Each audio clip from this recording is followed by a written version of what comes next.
Hello, white people. All right, I got a doozy for you.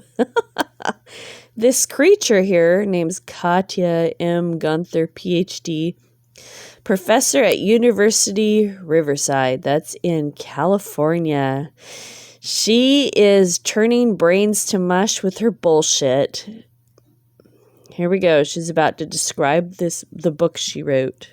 Lives and Deaths of Shelter Animals is really a book about the social worlds of shelter animals. In so many different ways, the animal shelters are really microcosms of our broader society.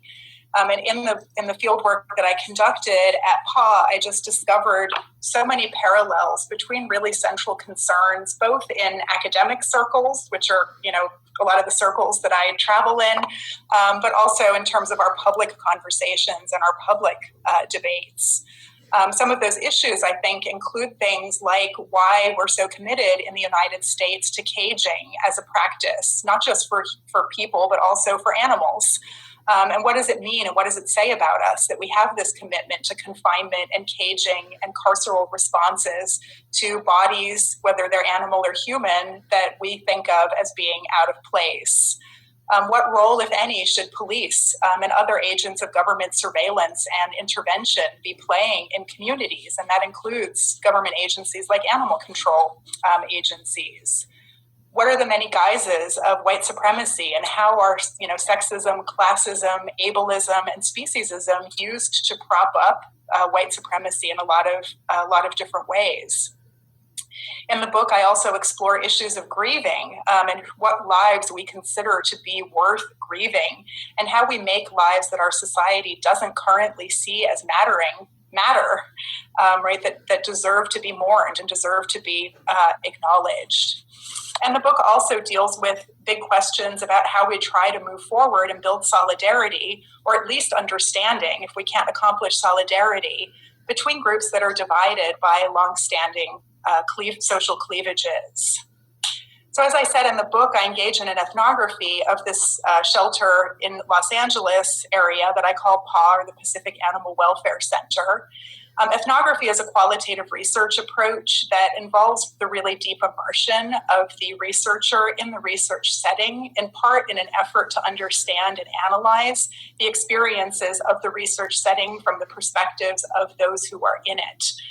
So in my work, I focused especially on the perspectives of two groups that are generally omitted from literature on animal shelters, even though they're very key players in animal shelter environments, namely volunteers and impounded animals. And of course, the book also addresses and deals with staff and management issues, but because there's been a great deal more written already about management and staff issues, I wanted to especially make sure that there was attention paid to volunteers and animals and their experiences in this environment.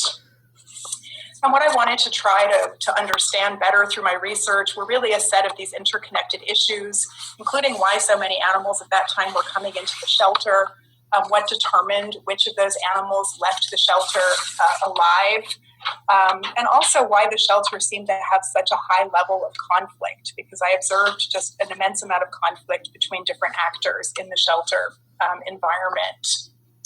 And what I really uncovered through my fieldwork at PA is that social inequalities of race, class, gender, ability, species, and breed are really central for explaining and understanding why animals come into shelters, and also why shelters like PA kill some of them.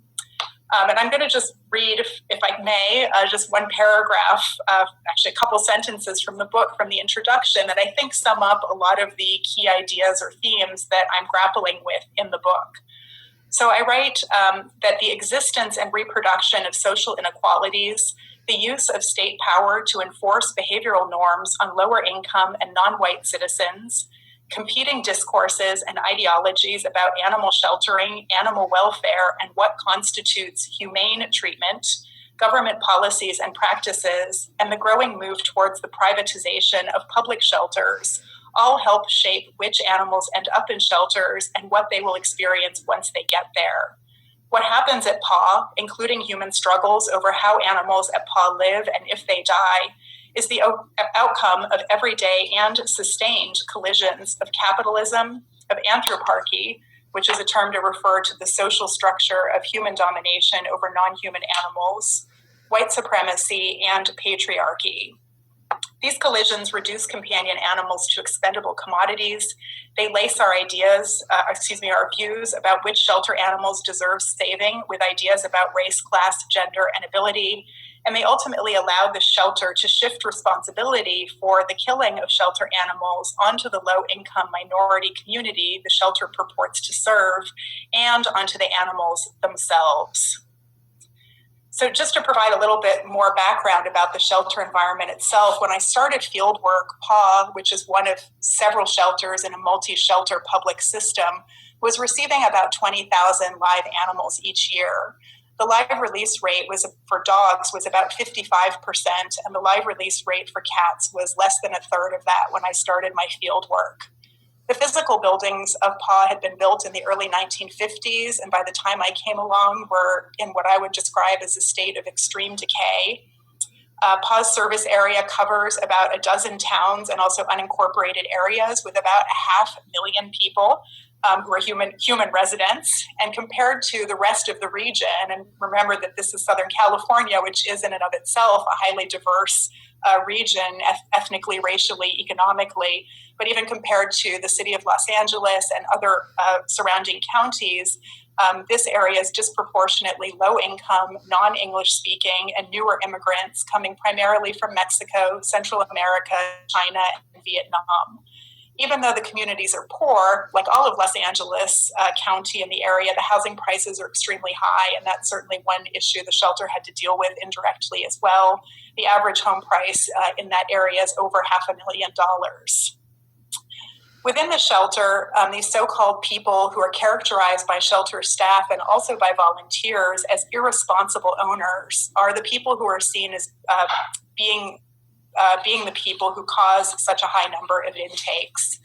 But one of the early chapters of the book, which I call The Myth of the Irresponsible Owner, specifically tackles the idea that there is this group of individuals who are lower income, generally people of color, who engage in a set of animal practices that don't align with white middle-class expectations of how people are supposed to take care of their animals.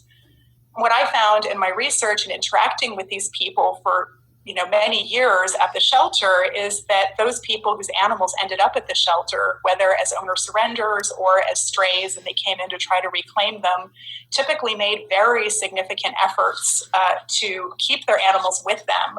But they really faced a wide range of hurdles stemming from poverty and precarity, including things like lack of funds for basic care, let alone money for major vet emergencies, housing problems, which were a leading cause of animal surrender, including losing homes altogether, and high levels of policing, both by the human police and also by the animal control agency itself, that meant that these people were disproportionately likely to be arrested and put in jail, even for relatively minor offenses, to be deported from the United States, or most commonly to be cited by animal control officers themselves for having an unlicensed animal or an animal who was unsterilized or unvaccinated.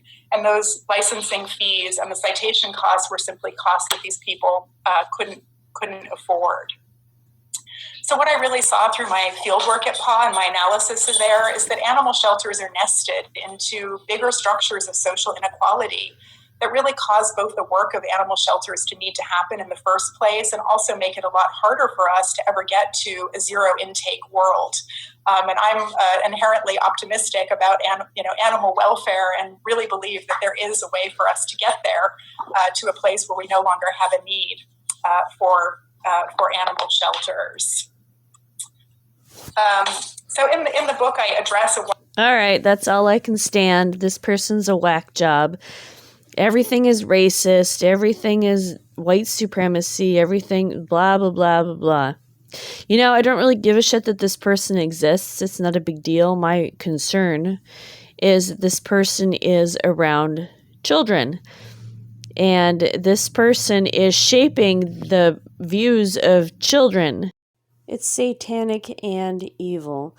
All right, white people, that's the damage for now. Thank you so much for listening. I look forward to your thoughts below.